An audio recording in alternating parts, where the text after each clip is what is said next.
اور ناظرین اس وقت ہمیں جوائن کر رہے ہیں سینیٹر کامران مرتضیٰ صاحب، سینئر رہنما ہیں آپ جمعیت علماء اسلام فے کے۔ سینیٹر صاحب السلام علیکم، بہت شکریہ ہمیں جوائن کرنے کے لیے۔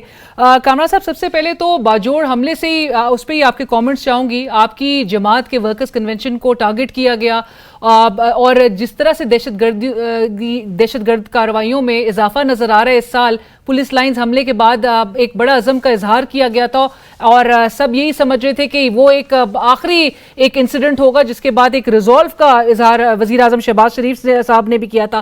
آپ کو کیا لگتا ہے کامران صاحب، کیا یہ الیکشن کے عمل کو اور جمہوریت کے جو عمل ہے اس کو سبوٹاج کرنے کی وجہ بن سکتی ہے اس قسم کی کارروائیاں؟ دیکھیے، ہم نے یہ اجتماع امن کے نام پہ کیا تھا اور امن کے نام پہ کرنے کی ایک وجہ تھی۔ گزشتہ ایک سال میں ہمارے 19 علماء کرام کو باجوڑ کے علاقے میں شہید کیا گیا ٹارگٹ کلنگ کر کے۔ کبھی ایک کبھی دو، اس طرح سے ہمارے علماء کرام جاتے رہے ہیں اس علاقے میں۔ تو وجہ کیوں پیش آئی اس کنونشن کی؟ یہ کہ وہ امن کے نام پہ ہم نے اجتماع کیا کہ لوگوں کو ان کو اویئرنیس دی جائے اور ان کو اس حوالے سے وہ ان کو اکٹھ، مگر نتیجہ کیا نکلا؟ اس کی من کے دماغ کو جو ہے نشانہ بنایا گیا اور جس کے نتیجے میں 55 کے لگ بھگ شہادتیں ہیں اور 200 کے لگ بھگ زخمی ہیں۔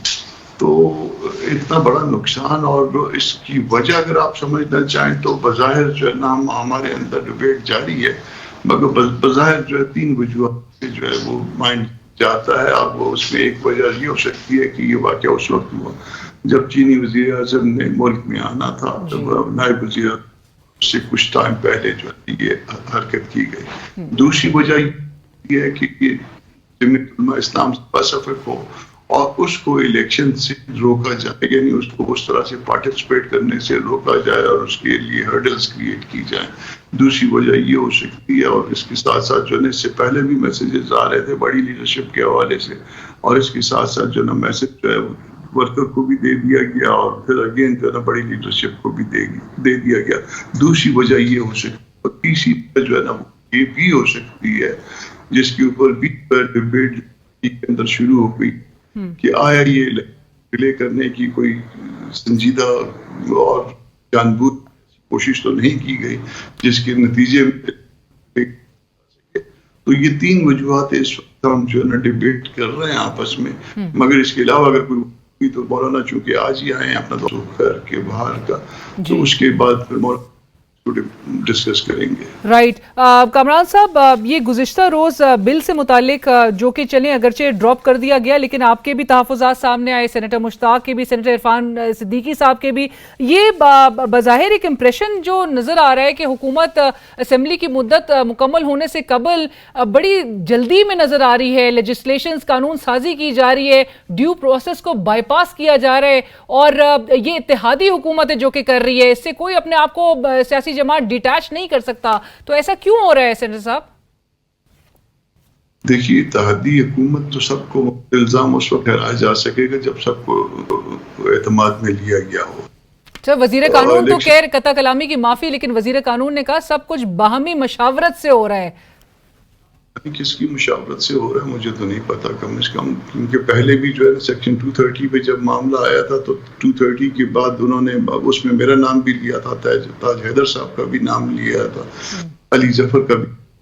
جب ہم نے کمیٹی کے سیکرٹری سے چیک کیا تو انہوں نے کہا کہ نہیں، یہ سیکشن 230 جو ہے نا کمیٹی کے سامنے نہیں آئی ہے، نہ ڈیبیٹ ہوئی ہے۔ پھر اس کے بعد ملتوی ہوا اجلاس، دوسرے دن ڈیبیٹ ہوا اور اس کی جو تلخی تھی، جو اس کی حدت اور شدت تھی، وہ پھر کم کی گئی، اور یہ 230 والا معاملہ تھا۔ پھر اس والے معاملے کو، یہ بہت سنجیدہ معاملہ تھا، اس معاملے کو پتہ نہیں کہاں پہ ڈیبیٹ کیا گیا ہے، مگر آپ نے رانا ثناء اللہ صاحب کو سنا ہوگا، انہوں نے کہا کہ شاید پراپر جو ہے نا اس کے اوپر وہ نہیں ہو سکا، کنسلٹیشن نہیں ہو سکی۔ تو کنسلٹیشن اگر پراپر یا امپراپر جو تھی وہ کہاں پہ ہوئی ہے، انہوں نے بھی یہ ڈسکلوز نہیں کیا۔ میں نے مولانا صاحب سے آج اس کو ڈسکس کیا، انہوں نے کہا کہ ٹھیک کیا آپ نے اس کو اپوز۔ تو پھر اس کے بعد جو ہے نا وہ اگر کہیں پہ ڈیبیٹ ہوا ہے ان کے یہاں تو پھر مجھے پتہ نہیں ہے، مگر یہ فنڈامنٹل رائٹس کے اگینسٹ ہے، اور فنڈامنٹل رائٹس کے اگینسٹ جو چیز ہوتی ہے اس کے حوالے سے زیادہ کانشیس ہونا چاہیے۔ 230 کے حوالے سے تو ہمیں یہ بتایا گیا تھا کہ IMF کا پریشر، اس کے حوالے سے تو مجھے پتہ نہیں، سمجھ نہیں آیا اس کے حوالے سے کس کا پریشر ہے، جب ہمارے جانے میں صرف 8 دن رہ گئے۔